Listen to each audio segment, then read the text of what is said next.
Today we're going to be talking about cervical cancer, the signs, the symptoms, and very importantly, the prevention. In the United States, 14,000 patients get cervical cancer each year, and 4,300 patients die from cervical cancer each year. Worldwide, it's an even bigger issue because over 260,000 patients globally die each year. The interesting thing is that the virus responsible for causing most cervical cancer, 80% of the population is actually exposed to it in the United States. The good news is that cervical cancer is preventable as long as patients have access to two things. Keep watching.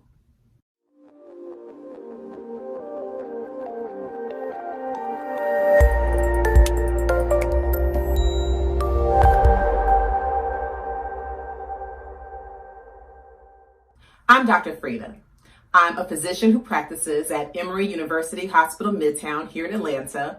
I completed my Med-Peds residency at Georgetown University Hospital in DC. Then I completed my nephrology fellowship here in Atlanta at Emory. I went to medical school at Meharry Medical College. I have since become triple board certified, and I now enjoy sharing my knowledge as a medical expert commentator. So thank you so much for watching my channel. If you haven't done so already, please subscribe. Question: are any of you survivors of cervical cancer, or have you had a scare with an abnormal pap smear? If so, please share your story by commenting down below. Also, if you have not done so already, please check out a related video with female health. I did a video on breast cancer. Please click the link to watch it. So what is the cervix? The cervix is a part of the female reproductive anatomy. It is the lowest part of the uterus or the womb. The cervix is about 1 inch long and it's shaped like a cylinder. In fact, the cervix is the part of the uterus to which OBGYNs refer when pregnant ladies are delivering babies and they say the lady is this many centimeters dilated. They're talking about the cervix when they're talking about that dilated cylinder at the bottom of the uterus. Cervical cancer is more common than it should be, and the most common cause of cervical cancer is HPV, the human papillomavirus. Some signs and symptoms of cervical cancer. If you have cervical cancer, you can get abnormal vaginal bleeding. So you may have bleeding even when you're not on your menstrual cycle. You may also have some spotting or some bleeding after sexual intercourse. Other symptoms of cervical cancer will include pain, especially pelvic pain. And if that cervical cancer has spread or has become very invasive, you can even get kidney failure. This is because the cervical tumor can actually block the flow of urine from the kidneys. So these are the signs and symptoms of cervical cancer, but the goal is to prevent cervical cancer so you never have to endure these signs and symptoms. So how do we prevent cervical cancer?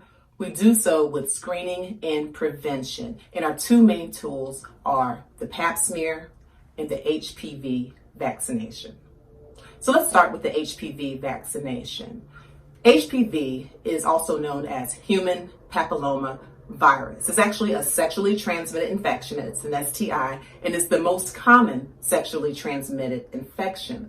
The tricky thing about HPV is that if you have HPV and you're a carrier, you likely have no symptoms. So if you're someone who has had an abnormal pap smear and they told you it's because you got HPV, please don't automatically be mad at your partner because your partner was likely a carrier who had zero symptoms, no way of knowing. 79 million Americans have HPV, and it's estimated that 14 million more will get HPV this year.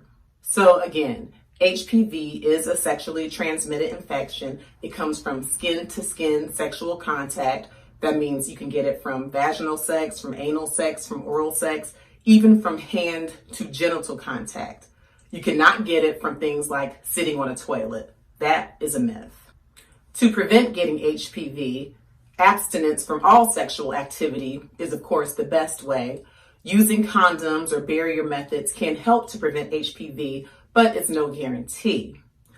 One of the greatest tools we have now is the HPV vaccination, which is now available and actually recommended in order to prevent HPV infection, and it's been proven to be very effective in preventing cervical cancer. 99.7% of cervical cancers are linked to HPV. So what does that mean? If we can actually eradicate HPV or get more and more people vaccinated, we can severely decrease the amount of cervical cancer.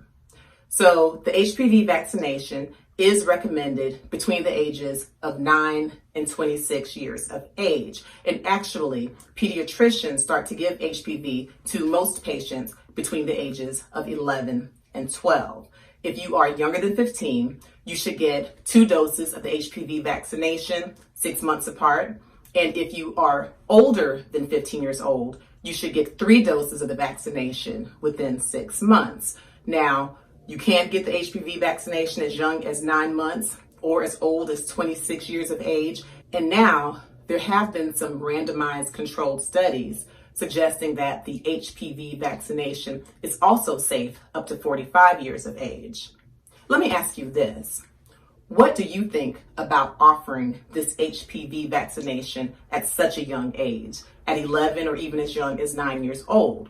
Should parents get their young kids vaccinated against this sexually transmitted infection, or is that too young? I want you to comment and tell me what you think. I'll tell you what I think.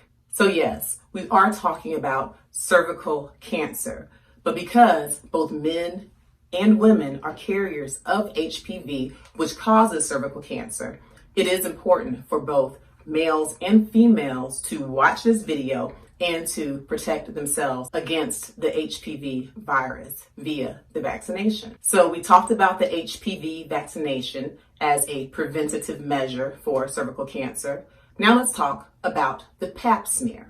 The Pap smear is another tool that can prevent cervical cancer, and it can detect cervical cancer at an early stage. The Pap smear is that test that ladies get when they go to their gynecologist's office. When you get a Pap smear, your gynecologist will insert a speculum. It's a tool that's shaped pretty much like a duck's beak, and your gynecologist will examine your cervix. He or she will also use a tool to take samples from the cells of the cervix. Now, your gynecologist can use a speculum to examine your cervix even when he or she is not actually doing a Pap smear. So make sure when you're getting your exams, you ask specifically, am I getting a Pap smear today? Am I being screened for cervical cancer? So once this tool is used with the Pap smear and those sample cells are taken, then the pathologist is able to look at those cells under the microscope and determine if you have healthy cervical tissue, or if you have some cervicitis or some inflammation or infection, or if you actually have abnormal cells that are either precancerous or if you have outright cervical cancer. Now, it is recommended that ladies get Pap smears at least by the age of 21, even if they're not sexually active at all. And if you are sexually active, then you certainly need to consult your gynecologist or first consult your primary care physician to find out when you need your first Pap smear and how often. It used to be recommended that Pap smears were done every single year. Now the recommendations vary. Depending on your risks, you may only need a Pap smear every 3 years, but again, make sure you consult your gynecologist or start with your primary care physician to find out how often you need the Pap smear. Pap smears, again, are very important because they detect cancer cells at an early stage, so you can actually catch cervical cancer when it's in a precancerous state, and this is another very effective tool for preventing cervical cancer. If you do actually develop cervical cancer, there are treatments. If it's caught at an early stage, you may be able to have a certain procedure where those cancerous cells are removed with something called the LEAP procedure. Make sure you consult your gynecologist to find out what's best for you. If the stage of cancer is further progressed, then you may actually need surgery or even chemotherapy and radiation. But again, the key is prevention. So please consult your physician and make sure you take care of your cervical health. It's also important to take care of all health. I want you to please click on my video, 10 Healthy Habits for a Better You and a Better Life, for a checklist for all of your health activities. I do thank you for watching. I want you to please continue to watch. If you have not subscribed already, please do so for my YouTube page. And whatever you do your best to live your healthiest, happiest life. I'm Dr. Frida.